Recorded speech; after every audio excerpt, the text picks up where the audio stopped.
Happy Monday, everyone, and welcome to another week and another day and another broadcast of Nuanced. I know y'all missed me over the weekend. I missed y'all too. I also missed you by about, 18 minutes here. I'm sorry, I ran into delays, but we're here now, so don't worry.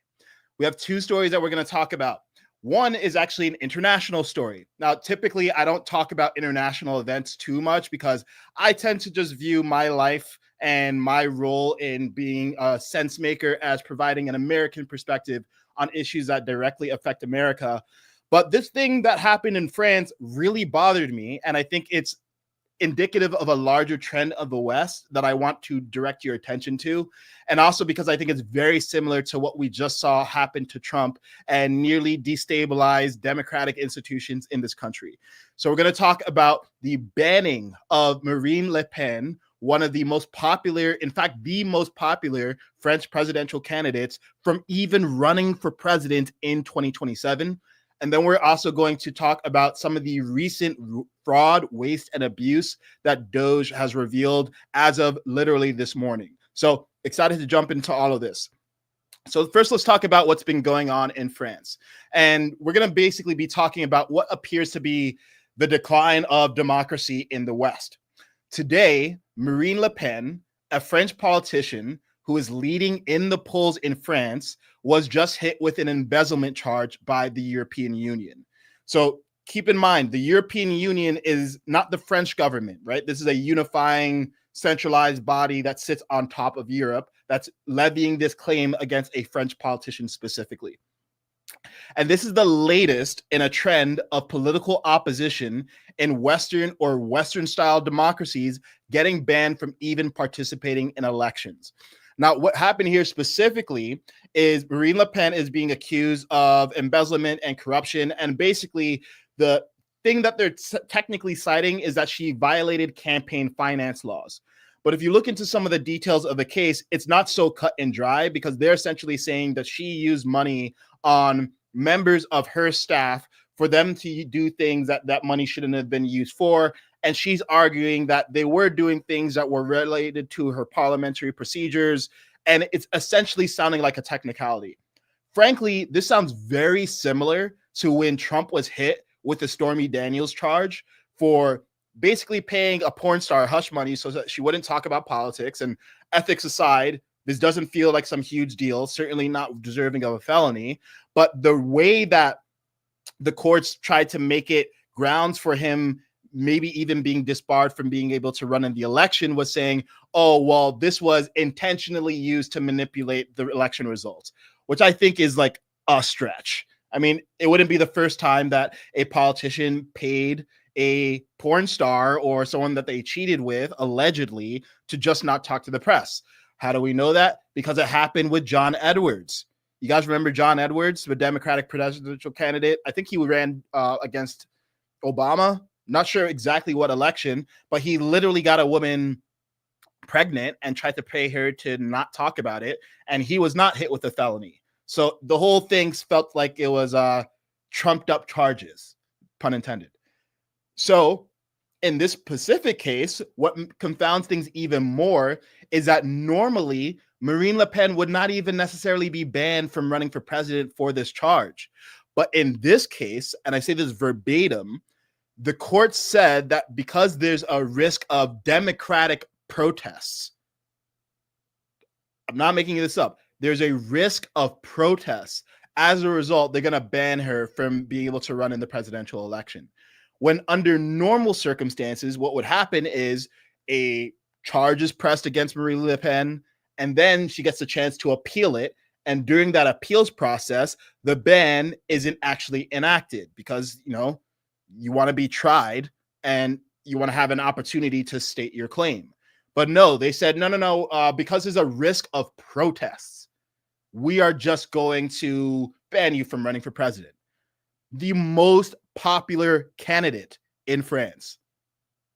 Now, this is a larger trend of Western countries not honoring Western values. And I want you to listen to this by J.D. Vance because he said this beautifully when addressing European nations. Check this out.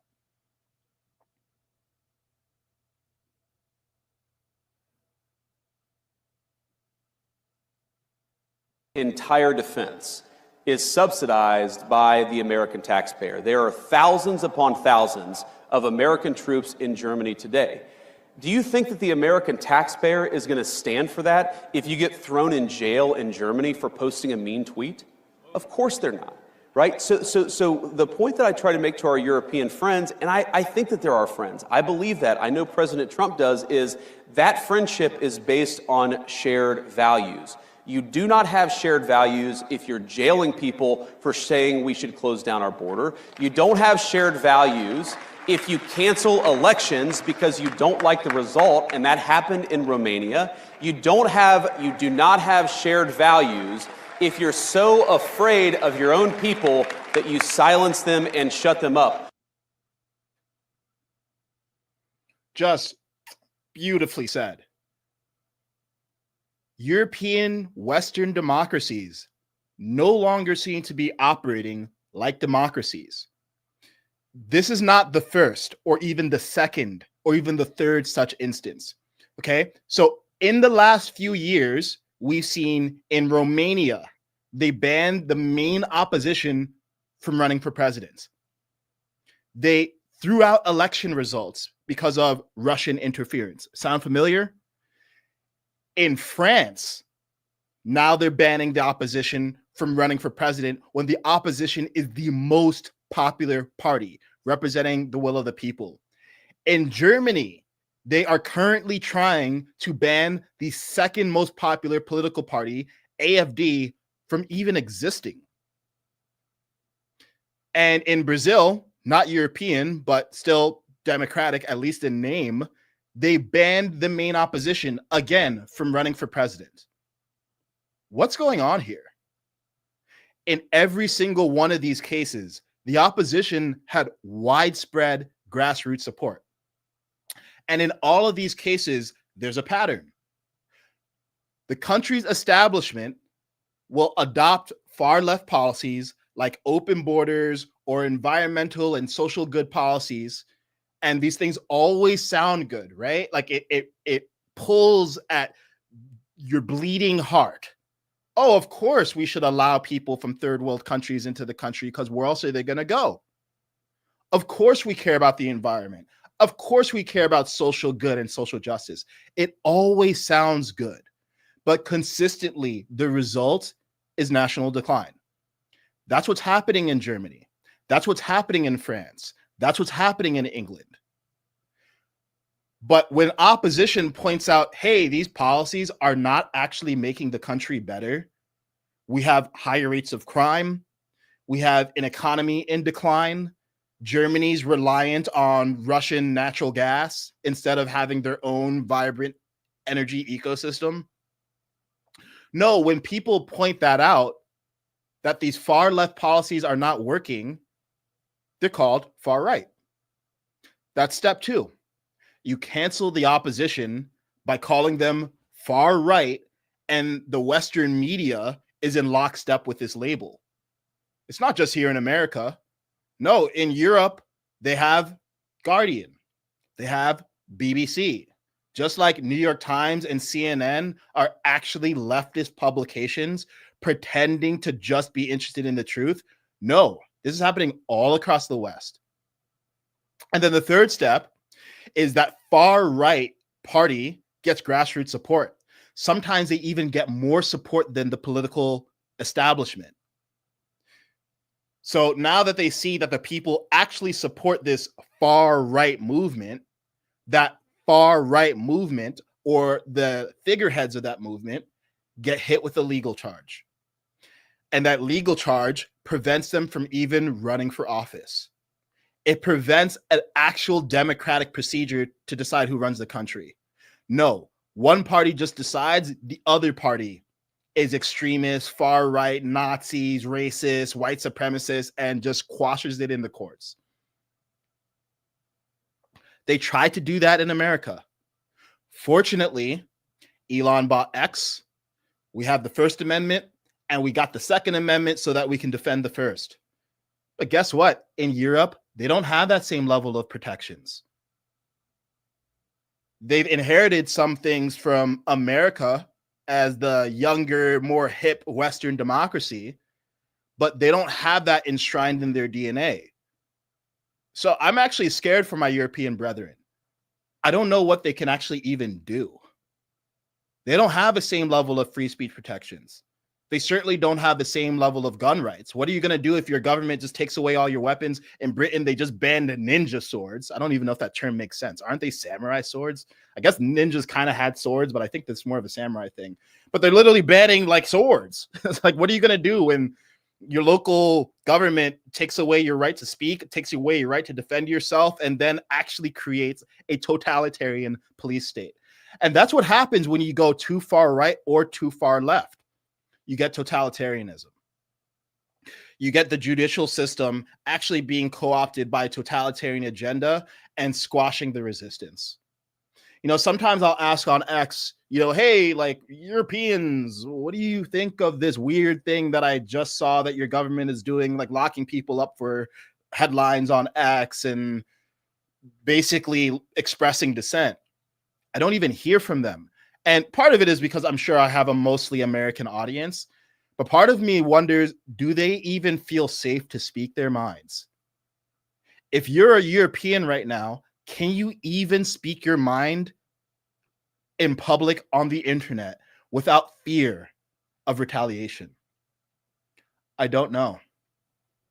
I don't know what can save Europe. It actually might be America, ironically enough. It's like we branched off, we formed this new civilization across the ocean. And then when the old civilization started to crumble, we came back and we did our ancestors a solid. Like maybe that's what needs to happen. And yeah, that's what I think JD Vance is speaking to, because at the end of the day, look, I don't want to see Europe crumble. On a human level, I want to go to England and experience English culture. I want to go to France and experience French culture. I want to go to Germany and experience German culture. I do not want this culturally indistinct soup to be permeating the Western world. Because you know what the ironic thing about this multiculturalism, diversity at any cost movement is? It actually creates less cultural diversity. Because if every European country is just a theme park and it's just this miasma of people from different countries, and they don't actually preserve the local culture that's been refined over centuries, or in some cases millennia, then the entire world looks exactly the same. And that's not actually a diverse world. So yeah, I fear for Europeans. I hope these far right movements figure out a way to actually stay influential in government and be influential and representative of the will of the people, because this is scary. And you know, here's another thing, because I think what leftists will often say is, oh, well, she committed crimes and she embezzled them, and the Romanian election was Russian interference and blah, blah, blah, blah, blah, blah, blah. There's always, oh, yeah, well, look at this one piece. These people are corrupt. Okay, that's interesting. Why do we never see the justice systems and judicial systems in these countries used toward leftist politicians? Is it because leftist politicians are just so spick and span and they don't commit any crimes or do something that at least could get them scrutinized on a technicality? No. It's because the leftist establishment in these countries is in power. And power wants to hold on to power. And this is a trait of the right and the left. But the difference thing is the left is more organized, because the spirit of leftism is collectivism. I think the right is unified in their opposition to the left, but I think the right is actually generally more ideologically diverse, right? You get like the Christian right, you get like the tech right, you get people who just want to be left alone, the libertarian right. It's always more diverse. Ironically, it's more culturally and ideologically diverse a lot of the time. So the left is very good at holding rank, at staying unified. And if you don't stay unified within the left, you get excommunicated. And when they're in power, they're actually, I think, better at holding on to power. So it's a scary reality. And yeah, I think a lot of these countries need a Trump-like figure, someone who's not afraid of being called a bad person, someone who's willing to risk cancellation, conviction, and even being killed to do what's right. Because something is really troubling is happening in the West. The people who are calling themselves liberals are engaging in illiberalism. The people who are calling themselves Democrats are acting undemocratically.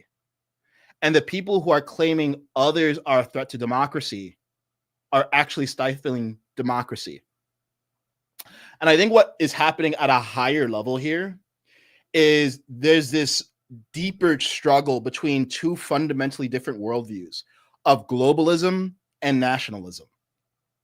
And some balance of either is needed. You need both.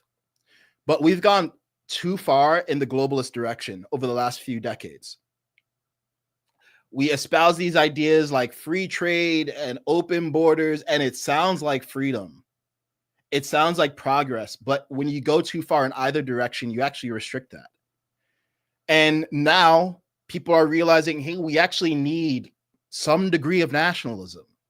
We need America to actually feel and be American and unapologetically so. And yeah, we need that in Germany. We need that in France. We need that in England. No, that's not racist. That's having a national spirit and saying, hey, we need to take care of our own interests. Let France render unto France what is French. Nothing wrong with that. And if everyone's taking care of their own homestead, yes, then we'll all be equipped in the first world to help the people in the third world. This is not a sustainable solution, though. Like, how are we going to say that being anti-high unrestricted immigration is xenophobia? How is it helping the third world to just let them overrun the first world? That doesn't make any sense. How about we actually solve the problems in those countries, but you can't pour from an empty cup. So in the first world, people need to be abundant and strong, and then you can do things like humanitarian aid. Then you can do things like charity. But that's not what's going on. Instead, we keep on pouring more resources into this globalist program of government structures like NATO and the European Union and all of these centralized authority systems that don't focus on individual nations, value individual culture, and value individual freedom. And COVID was an inflection point because that was a crisis situation that globalists used to justify even more power being invested in the state. And we see how government and media have been in bed with one another too. That's part of what we've been learning through USAID's revelations or DOGE's revelations of what USAID's been doing, or the censorship of the Hunter Biden laptop story by the government, or the uniform censorship of right-leaning or conservative or even centrist voices from 2020 until 2024. So look, I think in general, the West has just gone too far to the left. A correction is needed. And ultimately, if you disagree with that, well, you can judge a tree by the fruit that it bears, and the fruits of the West are rotting. These are countries in decline. Objectively, Western Europe is in decline. So these media outlets and leftist politicians who are all hand-wringing about far right. Well, what's your alternative? Because the left alternative has not been working. As far as I can tell, the left has actually gone more left and calling everyone else far right, and that hasn't been working. I don't think having a border and enforcing it is far right. But Western civilization has been a victim, and you know why? Because I think Western civilization is so gripped with shame and guilt that people are unwilling to even have self-esteem. That's what's happening in Germany, by the way. If you look at AfD, I actually listened to Alice Weidel, the head of the AfD. And by the way, this is like a lesbian woman who's married to a Sri Lankan woman, a brown woman. And they're calling the entire party white supremacists and far right and neo-Nazis. And does every party have its fringe? Of course. But at least listening to her, I'm not an expert on German politics, but the hour of conversation I listened to between her and Elon Musk seemed very reasonable. I was like, oh, this just sounds like someone who, is not afraid to have German pride. Despite the atrocities of the Holocaust, it's like, there's also hundreds of years of other German history that they don't want to throw away. But no, they just get labeled far right. And of course, when you get labeled far right, people don't even want to listen to you anymore because they're like, oh, I don't want to be associated with those people. And do they have a part of the party that is genuinely far right that they need to expunge? Yeah, and they've been trying to do that. So prayers for Europe, y'all, because if they don't get this stuff in hand, there's not going to be a Europe for much longer. So what do y'all think? If you're a subscriber on Instagram or X or a YouTube member, would love to hear your questions. So on YouTube, there's in the community section, there's a post where you can leave your questions and I will answer them live on stream. And I'll check to see if there's any questions in a moment. If you're on Instagram, just DM me if you're a subscriber on Instagram. I think that's an easy way because we still have a small community there. And on X, I'm actually going to figure out a different way to do it for X in the future. However, I've posted threads within the subscriber only section. If you go to my profile and hit subs, you should see threads where I list questions. Or what you can do is if you're watching the stream live right now, under the stream, just go in the comment section and post your question and I will get to you. If you're in the chat issuing questions, unfortunately, I don't have a way of seeing who are subscribers in the chat, so I won't be able to prioritize your question. But I'm going to take a look, see what y'all are saying, get into a good conversation before we move to the next topic. So give me a second here. We gonna find the messages.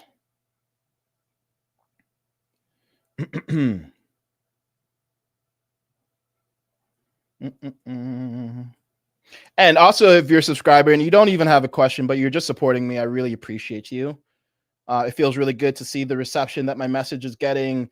And, I actually posted a video I invite you guys to check out about a really bizarre incident I had yesterday where I was recording outside and literally my neighbor ambushed me.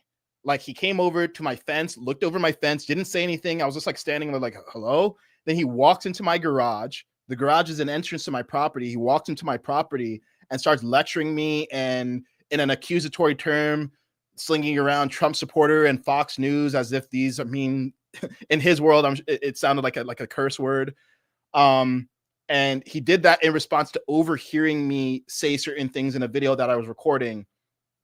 And not only did he not even hear everything that I said and not realize I was agreeing with him on a lot of stuff, he also didn't realize seemingly that he had just walked into private property to try to go into this moral crusade against someone who he actually shares a community with to talk about politicians that neither of us know. So that's where we are right now. And fundamentally, I'm glad if you guys like what I say and agree with what I say, but the thing I really want to transmit is just the ability to have civil discourse where we can appreciate nuance and appreciate different perspectives without being hostile toward one another. Because that is the most fundamental issue I think that is facing not just America or the West, but the world. So again, let's see if there's any more questions before we keep on going here.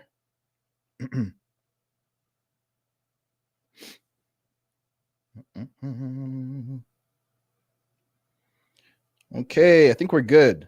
In which case, bonus round. Let's check out what's going on in the chat. Pod One Flower says, great show. Thanks. Love your stuff. Truly amazing. I'm on X. Found you through Elon reposting your stuff. Thank you. Thank you. I appreciate your support.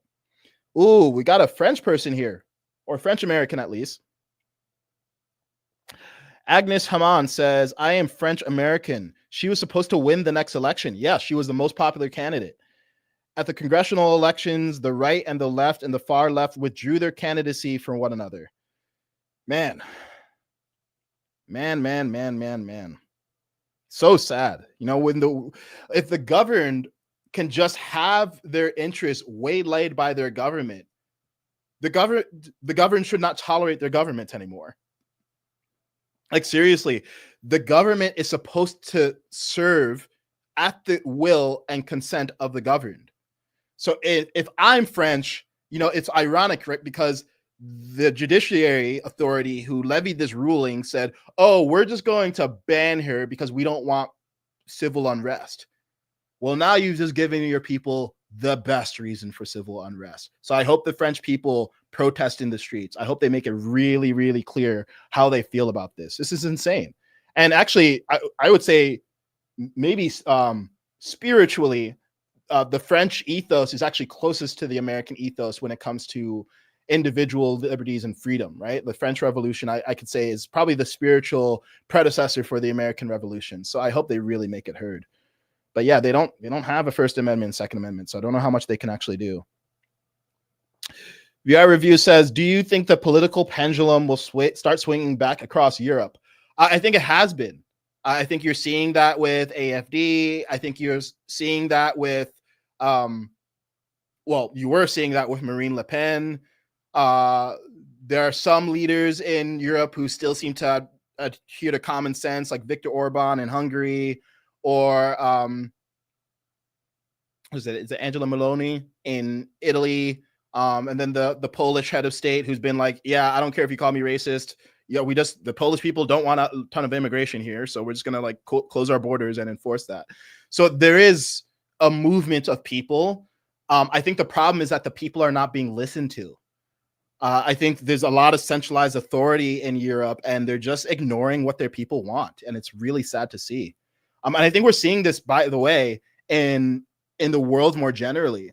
Now, this is not really an Israel-Palestine stream, and maybe we'll talk about that at a later date, but it's actually interesting to see a lot of the American staunch support of Israel. And I think a lot of people are conflating their support of Israel with the support of the Israeli government, because the majority of Israelis who are in Israel want Bibi Netanyahu to at least they disapprove of how he's handling Gaza, if not wanting him to actually just step down. So yeah, there's just a lot of government capture of the will of the people, and it's scary. And I hope that people start to realize fundamentally this is about the people versus power. Right versus left is a dimension of it, but if you go a level higher, it's about the people versus the people who are supposed to be representing them, and the people who are supposed to be representing the people are not doing it. And that's the real battle that needs to be fought. So yeah, I really hope that the pendulum starts swinging. Yep, there we go. Udi Margalit. I hope I pronounced your name correctly. Look at that. You're prescient. You said happening in Israel now against Netanyahu. Yep. So, people are funding these wars that these governments and these military industrial complexes just keep on getting fatter and richer, killing children. And it just keeps on getting loud. And it seems like no matter how loud the people scream, we don't want this anymore, it keeps happening. So, I think one of the good things I think about this trend of global connection and the internet is that even if people in their own country can't speak out, people in other countries can start to do that. So you might wonder, okay, well, it's going on in Europe, so what can we even do? We can at least be a voice for the European people if they can't. We can at least speak about common sense and decency and representation of the will of the people, even if these people have to worry about their governments throwing them in jail. And we saw that when Elon was on his pulpit about the child mass rape that was being covered up by Keir Starmer and other English politicians. I think that was really good, because it's like, look, if we can't agree on one thing, we should all be able to agree, regardless of your cultural background, that child rape is wrong. And if you're not dealing with mass child rape in your country, something is fundamentally wrong with your apparatus, and sound people of all countries and nationalities should be speaking out against that. So I think part of this globalism has gone too far, but I think citizens viewing themselves as team humanity, I think, is really important for beating back whatever pestilence this is that is taking over the world. Okay. Let's see here. I think we're good for now. Let's keep on going here, because the next thing I want to talk to you guys about is DOGE.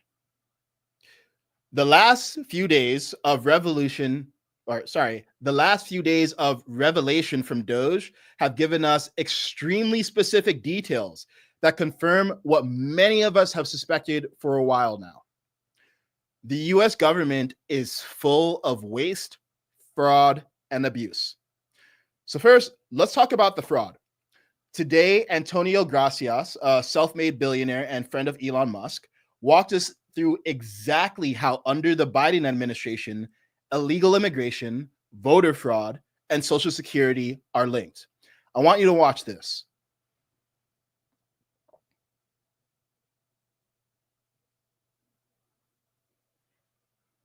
the top of the system, mapping the whole system of Social Security to understand where all the fraud was.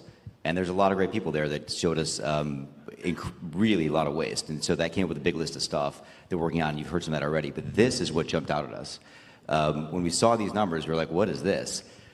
In 21, you see 270,000 people, goes all the way to 2.1 million in 24. These are non-citizens that are getting Social Security numbers. Yeah, this is a mind-blowing chart. Yeah, just this literally blew us away. Like, we went there to find fraud, and we found this by accident. And this isn't political, by the way. My parents are immigrants. Yeah, this country's been great to us. My brother and sister are all born in Spain. I'm pro-legal immigration. This is not political. This is not political. This is about America and the future of America. And there are a lot of good people in the system that pointed us in this direction. I want to honor them right now, that work in the government today, who took risks to show us these numbers and tell us what's going on. Yeah. So I want to stop for a minute. I want to honor those people today. Very good people. Very good people. I have been from D.C. to Social Security offices to the border to track this down, and very good people have helped us along the way. I want to thank them. Yeah.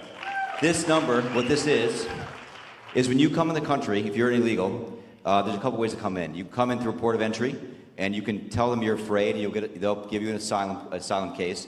You'll get an interview, then you get in. That's one way to do it. Another way to do it is to just go to the border. Literally, this happened. I talked to Border Patrol myself. Elon was there too. I went to Laredo, and I went to Bronzeville. Elon went to Eagle Pass. You walk up to a Border Patrol officer, and you tell them you want to come in. They have a couple of choices. They could charge you with a misdemeanor or a felony under 1325, or they can make it an administrative offense, like a parking ticket, basically. They were told to do that, make it an administrative offense under the last administration. And then you go walk across the border.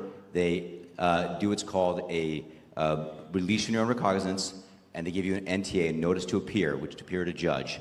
The wait times on judges are like average 6 years. Look at Grok, you'll see it on immigration judges.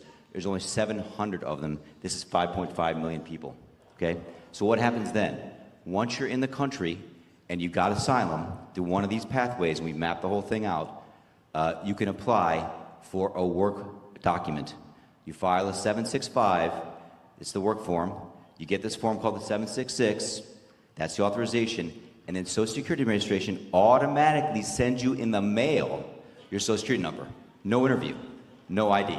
This is worth just reiterating. It's not people sometimes think that under the Biden administration that he was simply asleep at the switch.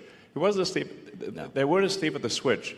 It was a massive, large-scale program to import as many illegals as possible, ultimately to change the entire voting map of the United States and disenfranchise the American people and make it a permanent, deep blue, one-party state from which there would be no escape. Look, if I hadn't seen this myself, I'm not sure I'd have believed it. I went through it myself and mapped it, and Elon is right. This is true. The defaults in the system from Social Security to all of the benefit programs have been set to max inclusion, max pay for these people, and minimum collection. That's what's happening. We found 1.3 million of them already on Medicaid, as an example.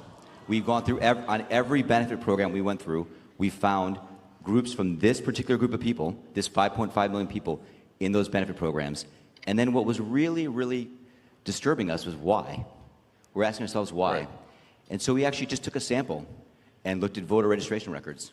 And we found people here registered to vote in this population, yes. And who did vote. And we found some by sampling that actually did vote. And we have referred them to prosecution at the Homeland Security Investigation Service. Yeah.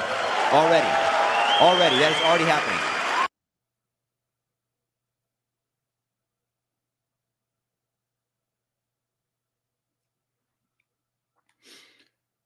Okay, so what does this mean?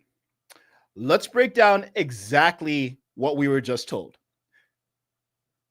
Step one. So you notice that spike on the chart that Antonio had up?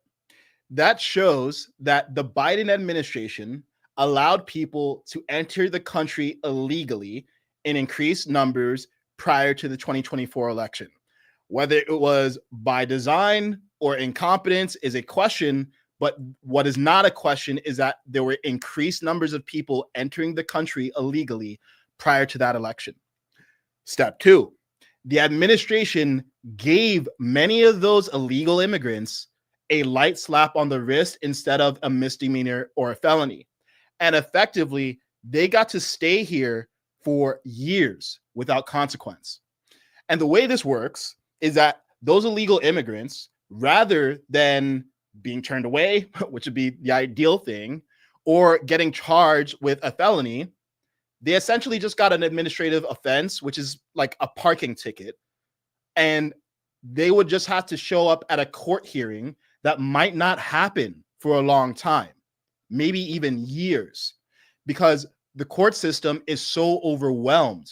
It takes years for the case to be heard. And in the meantime, that illegal immigrant gets to just stay in the country.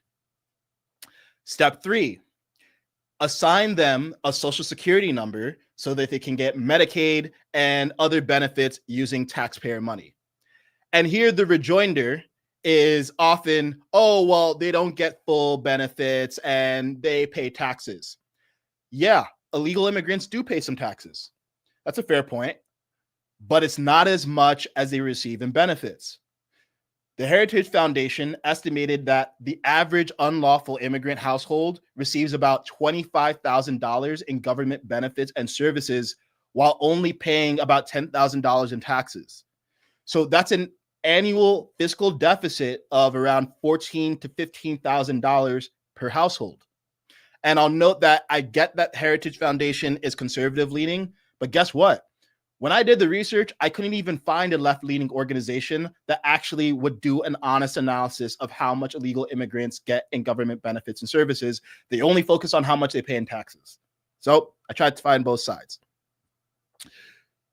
So now that these people are in the country, step 4, remove voter ID requirements at a state level so that citizenship can't be verified. I live in California. I experienced this directly. In fact, funny story, on election day, I literally tried to show my ID and had it refused. I was like, let's see, maybe this is just like an internet thing. Like, surely I literally cannot not show my ID. Nope, that's exactly what happened. I tried to show my ID and had it refused. And on top of that, we've seen explicit moves to allow non-citizens to vote.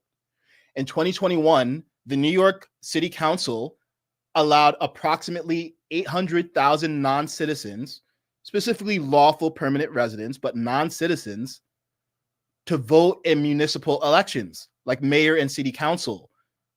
They passed a bill that would allow this, provided that they had resided in the city for at least 30 days. Now, the law never took effect because it was challenged immediately, and it was finally struck down on March 20th of this year, 2025. But it shows the Democrats' willingness to extend voting rights to non-citizens. Imagine if they had been in power. Do you think they might have extended that right even further? It's worth contemplating. And then there's the issue of, well, did some non-citizens and in fact illegal immigrants vote in the 2024 election? Because according to Antonio, they found outright evidence of illegal immigrants actually voting in that election. He found a significant portion of the social security numbers that were given to illegal immigrants also were registered in the voter rolls. So we don't know what degree this was happening at what scale, but an investigation is now needed. Because step 5 is illegal immigrants now vote on a smaller scale in states where voter ID isn't required. And how would voter fraud work? Because look, I think a lot of time people are saying it's ridiculous. There weren't millions of illegal immigrants voting. You don't need millions. You don't need a massive amount of voter fraud to swing an election. In the 2020 election, 2 key swing states, Arizona and Georgia, were won by roughly 10,000 and 12,000 votes, respectively. That is a tiny amount considering the tens of millions of votes that are cast. So, if that had happened at sufficient scale in a few key swing states, step 6 would have been you just win the election. And with that power that you have over the executive branch and maybe over the legislative branch, you give citizenship to illegal immigrants so that they can vote on a larger scale. And that's what the Biden administration tried to do in 2021 with the U.S. Citizenship Act. That act would have given illegal immigrants an 8-year path to citizenship. So you allow illegal immigrants into the country. You let them stay here longer than they should because you give them a court date that is going to be years in the future because the judicial system is overrun. You give them benefits. They stay here. You give them citizenship. Guess who they're going to be loyal to? The same people who let them in. And then step 7 being you give them citizenship. Step 8 is now presidential elections are just like California elections, just different shades of blue. And as someone who lives in California and just had to evacuate his home due to the LA fires, I see what happens when your state goes so deep blue that even when disasters happen, you still get to hold on to power. Now, if that sounds conspiratorial to you, so be it. Maybe it's just gross incompetence and a bunch of disconnected events. But here's the thing. Extreme incompetence is indistinguishable from genuine malevolence. And even if you dispute that all of this was planned intentionally, what can't be disputed is that all of this was happening simultaneously. So intentional or not, it is an attack vector that needs to be closed. And anyone who exploited that attack vector at any scale needs to go to prison because it's treason. So that's the biggest fraud bombshell. But I mentioned fraud, waste, and abuse. So now let's talk about the waste and the abuse. Because Thursday, Elon and the DOGE team did an interview and they detailed some of the most insane findings from DOGE's efforts so far. Here's a compilation of some of the wildest findings. The NIH has nearly 700 different IT systems. Most of them don't talk to each other. Those 700 systems are managed by 27 different chief investment officers or chief IT officers. Our government spent $1 billion implementing a 10-question survey. There are twice as many active credit cards than there are government employees. There's over 5 million government employees and twice as many credit cards. And the process for retiring government employees literally involves processing files in an underground mine. Like, that's how archaic our systems are. And that means that even if you're genuinely trying to lay off many government employees quickly so that you can improve government efficiency, you can only do that at a rate of about 10,000 employees a month due to, I kid you not, limitations on how slow the elevator is that goes up and down into this mine. Crazy. This is on top of earlier findings like finding out that $4.7 trillion of government spending over the last several years that the Treasury Department has issued is untraceable. We don't even know how that money was spent or why it was spent. Because the field where government employees are supposed to mark how that money was spent was optional instead of being mandatory. Like, many of you have either worked in corporate life or maybe you still work in the corporate world. I used to be in the corporate world. There was no situation where I was allowed to spend the company's money without it having explicitly detailed rationale in a modern digital system where I could be held accountable. So just think about this from first principles. If the government doesn't have accountability, because first of all, even the president can't fire the majority of government employees. They have a ton of civil service protections that protects their jobs. Having a government job is one of the most secure jobs you can have in the world, which is great for the employees, but for the people who are paying those employees, who functionally we are the boss, not only do we not have transparency, we don't have levers of accountability. Because even if things and funds are mismanaged, what can we actually do about it? I mean, the elected representatives are barely accountable to us. What about the unelected public servants? So do I think that majority of government employees are corrupt? Absolutely not. There's definitely some bad apples, but I think a lot of them are just caught in a system that's not accountable. It's not incentivized to be effective. It's not incentivized to be efficient, and it's just not serving the American people. So it's basically like a company that has been running a multi-trillion-dollar debt for years, but the company can never shut down. There's never any accountability. It's madness. So what's the high-level takeaway here? DOGE is trying to reduce government spending by $1 trillion. And I mentioned in another video that you can check out on my YouTube what they're trying to do with tariffs and bringing back manufacturing to the United States to also make $1 trillion of revenue. But right now, when we focus on the government fraud, waste, and abuse, the thesis is that there's enough of that for DOGE to be able to reduce government spending by $1 trillion. Democrats are complaining that this means removing tons of benefits and services that Americans rely on. But it is obvious that there's tremendous amounts of waste in the government. And in fact, as a result, Elon has made the opposite claim, that we can cut $1 trillion of waste, fraud, and abuse and actually make government benefits and services better. For example, I want you to see what he just said about Social Security fraud stopping people from currently receiving their Social Security benefits. Check this out.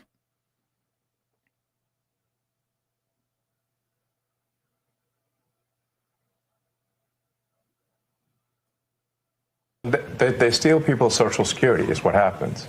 Is they call in, they say they claim to be a retiree, then they convince the Social Security person on the phone to change where the money's flowing. It actually goes to some fraudster. This is happening all day, every day, and then somebody doesn't receive their Social Security. It's because of all the fraud loopholes in the Social Security system. How do you reassure people that what you all are doing is not going to affect their benefits? No, in fact, what we're doing will help their benefits. Legitimate people, as a result of the work of DOGE, will receive more Social Security, not less. I want to emphasize that. As a result of the work of DOGE, legitimate recipients of Social Security will receive more money, not less money. All right. I want to emphasize that point and let the record show that I said this, and it will be proven out to be true. Look, I think a lot of the time when people hear government efficiency, they're just thinking about cutbacks. They're just thinking about money and employees disappearing from the government. But the point of efficiency is you either get less and the same, right? You either invest less, but you get the same reward, or you invest the same amount, but get better rewards, or the holy grail is you invest less and you actually get more. And the thesis is that there's more than just waste in the government. There's outright fraud. Right? Many people have been victims of identity fraud and have someone who's stolen their Social Security number and identity getting checks that they should be getting. So if we can solve a lot of these problems, we get a better government, not just a smaller one. And don't you guys want a smaller, better government? And on another note, it's very easy to focus on the federal layoffs. And my heart goes out to any federal government employee who has lost their job. Because at a human level, it doesn't matter what all the abstract conceptual reasons are. Losing your job is a scary thing. It's very scary. Now, I'll note that DOGE has said that less than 1% of the people who were laid out, or less than 1% of the people who were laid off, did not receive some sort of severance. Many of the employees, I think around 60% or even 2/3, have severance. Many of those packages were 8-month severance, which is actually really generous in the corporate world. So these people are not just having the table flipped over and told, okay, good luck. But it's still a traumatic experience to lose your job. And I totally get why some people are just emotionally distraught over it. But at the end of the day, the point of the government is not to provide people jobs.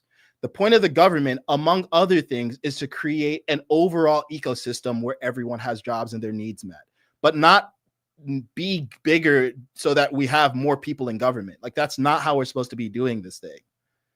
So yeah, that's what the efficiency effort requires. Like, yes, we do need to be laying people off if 100 people are doing a job that one can do, or if we have 700 different IT systems when we could replace them with 5. And on a final note here, you know, before Elon entered the picture, it seemed like everyone agreed that there's a ton of waste, fraud, and abuse in the government. And it reminds me, just like before Trump ran for president the first time, everyone agreed that politicians were corrupt and there's a swamp that needed to be drained. But somewhere along the line, people became so fixated on the people who are solving the problem that they seem to miss the enormity of the problems those people are solving.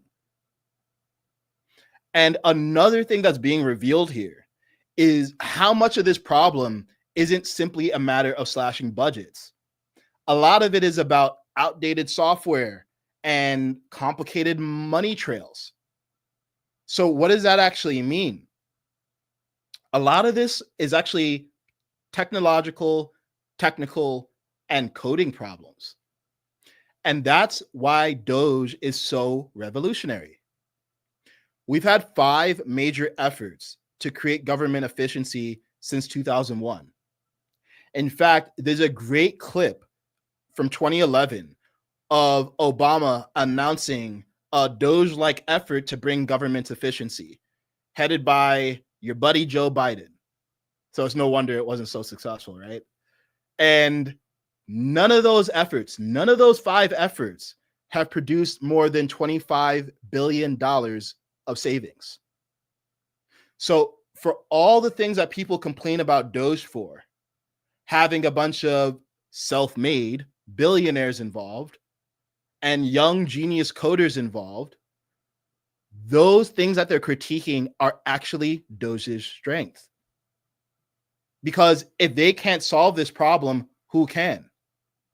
The bureaucrats have not been able to solve this problem for the last 25 years.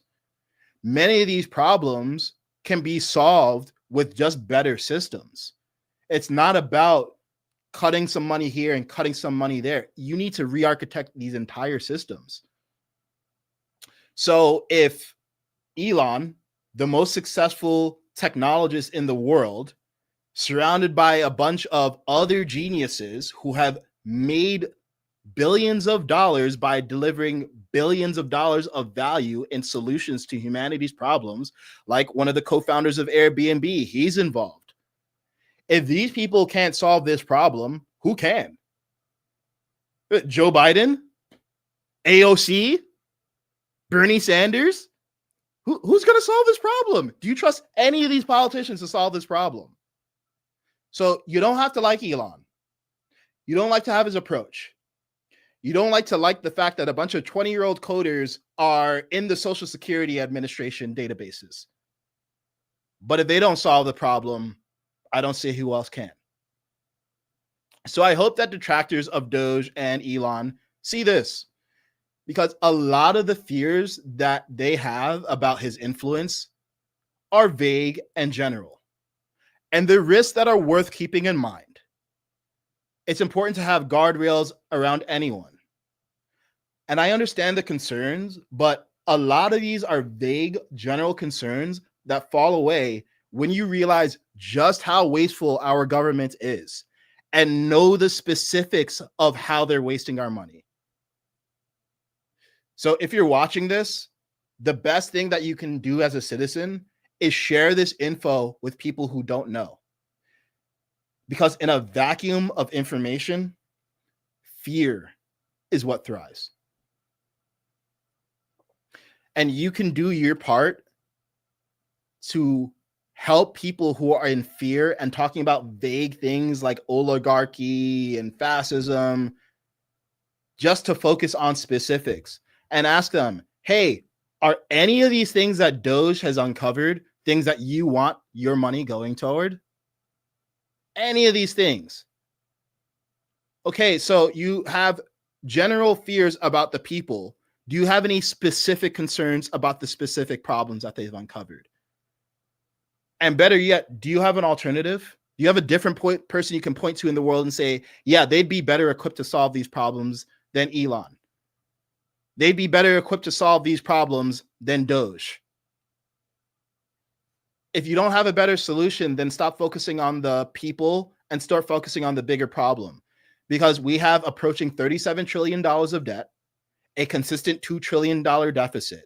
We basically have a national credit card that we are running up the balance on. And our interest payments are now over $1 trillion a year. If we don't get to figure this out, we're going to be talking about more than layoffs. In fact, we're going to be talking about more than a recession. We're going to be talking about a second Great Depression. So if we don't have great solutions to that, it's time to stop complaining. So everyone, that's it for my rant. And I'm going to give you more regular updates when we find out more specificity about what DOGE is uncovering. I really encourage you guys to check out the actual full interview between, it was a Fox News host, Brett Baer, and Elon and the rest of the DOGE team. I think Brett did a good job of asking important questions that the American people need to know. I thought the DOGE team actually did a great job of being extremely specific about what they've been finding. And it established my confidence that, yeah, not only is the problem real, but also the problem is a very specific type of problem that needs people with a specific set of skills. And I think we have the right people in place. And are Trump and Elon creating some problems and they're solving other problem? Yeah, but that's what life is. It's replacing lower quality problems with higher quality problems. It's replacing bigger problems with smaller problems. And right now, I think the problems that these guys are creating are smaller than the problems that they're solving. So let's hope that that just continues. All right, y'all. Let me see if there's any more questions from subs or any of y'all before we go here. It's been a fun stream. I'm going to be back Wednesday for those of you who like watching me live. And of course, if you want to check the replay, I recommend that you go on YouTube. What I also do is sometimes I take portions of this and I edit it down and I put in the receipts, like I put little graphics showing everything that I say, and I release that as a YouTube video. So we're probably going to do that for some of the DOGE stuff, but the stuff about the fall of the West, I might not do that about. So maybe it just had to be there. But yeah, you can check out the YouTube if you want to see more. It's at That's Kaizen on YouTube. And also, by the way, if you're a subscriber or a YouTube member, I would also just love to hear you guys tell me what you want to hear me talk about. So I'm happy.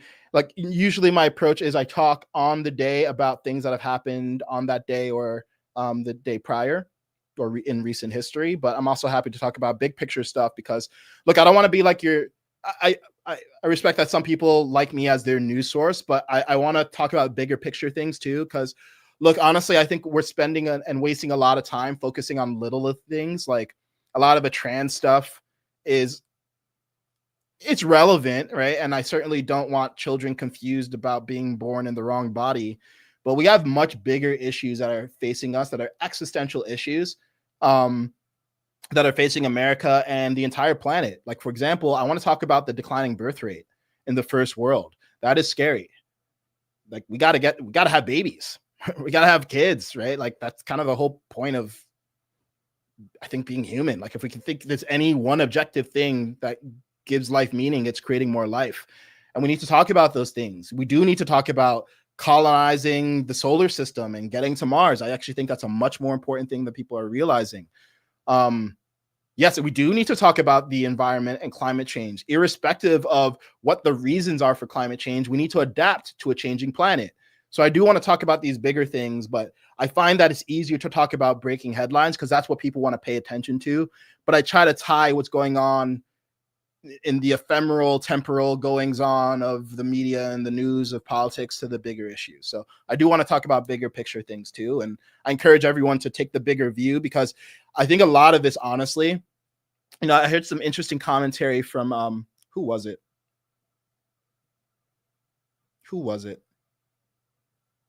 Man, it was really good. So I want to get their name so that I can tell you guys so you can go check it out. Oh, Dave Smith. Really smart guy. He's a comic turned, I guess, political cultural commentary. Really smart guy. Did an interview with Andrew Schulz, the comedian. Great interview.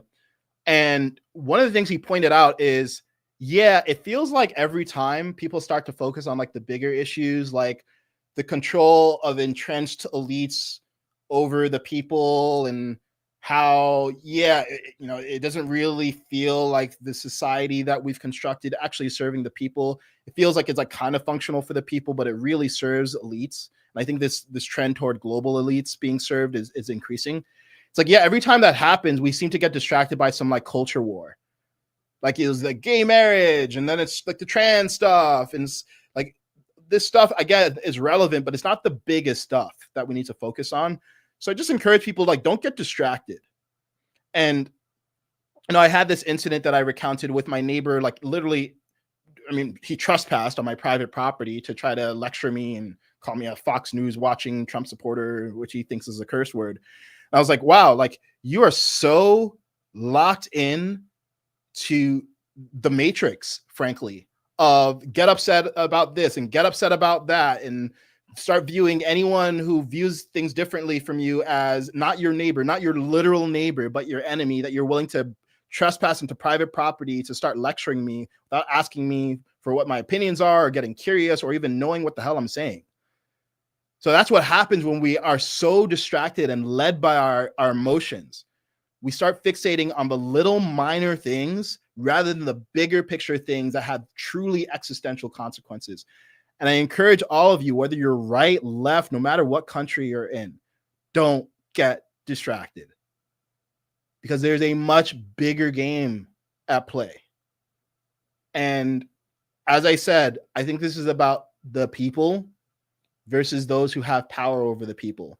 And one of the ways that those in power exercise their power over the people is constantly keeping us emotionally addicted to negativity and outrage over, frankly, a lot of things that don't even impact our lives directly. I mean, like, when's the last time that you actually spoke to a trans person? Right? 99% of people never have, and probably never will. So is this stuff relevant? Yeah. But we should be keeping this in proportion and focus on the bigger pictures, issues that threaten to undermine life for all of us. So we're going to do a last check to see if there's any questions from subs and members, and then we're going to wind this thing down because I got to eat. I got to eat. This is a fun stream, guys. I'm really enjoying these streams lately. Hope y'all are too. All right, let's check the thread on my X post.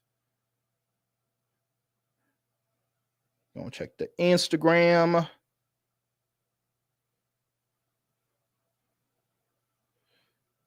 Okay.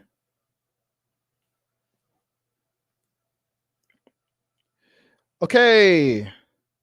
So let's go through some of the best comments I've seen in the chat. And again, sorry if you're a subscriber and I missed your question, just go ahead and DM me after, or you can reply in the thread. Douglas Brown, I love this. So this is an example of a razor, right? A razor is, you could think of it as a tool to assist your thinking in simplifying complex subject matter to the simplest possible terms. So this is a good example of a razor. Douglas Brown says, here's a simple question to pose. If you could eliminate Elon the billionaire or the country's deficit, which would actually improve the lives of Americans? And that'll show you what the real issue is. See? Yeah. Like, how is Elon negatively impacting your life at all? Like, can people name an actual thing in their actual experience that has been worsened by the existence of Elon?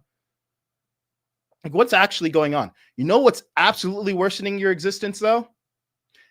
Credit card interest rates being super high because our country is going insolvent, and the rates at which banks can lend to you are getting steadily more ridiculous. The cost of goods being too high because we're in this unsustainable inflationary debt spiral that could quickly get worse. those things are making your life worse. Your taxpayer money being spent on wars in Ukraine and bombing children in Gaza and all of this insanity when people in this country don't have basic healthcare needs being met. Those things impact your life. So what do you want gone? Do you want Elon gone, or do you want your debt and deficit gone? It's pretty simple. It's really, really simple. So that's a great question that you just posed, Douglas Brown.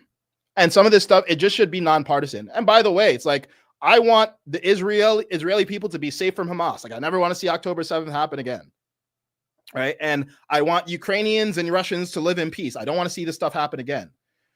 But the way that our government is taking taxpayer money and using it on these causes that sound good, but are resulting in human lives being endlessly wasted without actual resolution is not just bankrupting the country, it is losing and wasting human life. And for this last several decades, what I keep on seeing is a new reason for a new conflict. There's always a justification, guys. After 9/11, it's like, how do we justify trillions of dollars being dumped to Afghanistan and dumped in Iraq? Oh, it's Osama bin Laden and there's weapons of mass destruction, which we never found. There's always a new campaign. There's always a new reason to justify killing. It's always a new reason to waste our money, and there never seems to be an accountability mechanism. So yeah, what do you care more about? Some guy posting on X and saying things that you don't like while also trying to excise spending that you also shouldn't like, or the real problem? We just got to reduce things down to primitives and first principles. So great question, or great comment, Doug Brown. Great comment. And your name is green. I don't know why your name is green. Maybe it means you're a sub. Maybe you're a YouTube member. I don't know. But your name is green for some reason. So whatever you're doing, it got my attention. So good job. Thank you, Kim Anderson Graham. She says an amazing person. Thank you. And I like big and small picture, and agreed. At this point, big picture may be helpful. Absolutely. Got to focus on the bigger picture. You know, let's not waste time. You know, this is too much. We're all going to die one day, guys. Like, let's make sure like we live as if we're going to die. If we know we're going to die, let's spend the limited precious seconds of life, focus on the things that actually affect our lives as much as we can. A lot of the other stuff is just politics is like, it's a form of entertainment for people, but it's like this weird form of entertainment that always makes you feel negative and outraged. It's like, it's engaging though, right? It's almost like I think politics a lot of the time is like watching reading tabloids or watching celebrity news. It's like a lot of it doesn't actually affect you, but it's interesting and it gets you emotionally hijacked. It's okay. Like, I have a lot of fun following politics, especially because of X, but let's not lose the biggest picture. Gerald Heisa says, joined as a member. Thank you, Gerald. Gerald. I appreciate you regardless. Thank you. Military industrial complex equals perpetual war. Exactly. So for me, I'm at this point, I'm like, look, I don't, this is not, a lot of the stuff is like, it's not even about right, left, or Ukraine, Russia, or Israel, Palestine. I just want peace. If we can just like say, like, that is the North Star. I just want peace. Peace is the goal. Anything that doesn't get us as directly to peace as possible, we should be very, very suspect of. Because people always seem to find really complex ways to justify violence.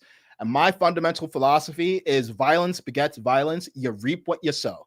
So we can always find, it's always like, oh, it's terrorism. We got to take out these terrorists. We can't negotiate with terrorists. It's like, I don't know, man. I've never really seen terrorism be eradicated by just like rampant violence.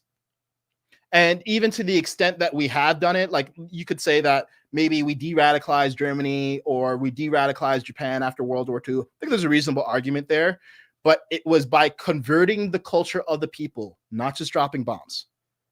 So it's like, okay, if sometimes, you know, rules of the jungle, you just need to check a deranged terrorist, then okay, what's the longer term vision here? And why should our money be going toward this short-term plan? Is it getting us somewhere in the long term? So that's the bigger picture stuff I want us to be focusing on. that is going to be it for me today. Thank you everyone for watching. I have a lot of fun doing this stream. I'm going to be back Wednesday at 1 p.m. Pacific time. If you missed part of the stream, you can go back and check it on X or on YouTube immediately. Until next time, remember, politics should not be your life. Politics is there to support your life. So politics is making you stressed and fearful and uncertain and doubtful. Take a step, go outside, hug a dog, kiss a spouse, love each other. We're all going to be fine. See you next time. Bye-bye.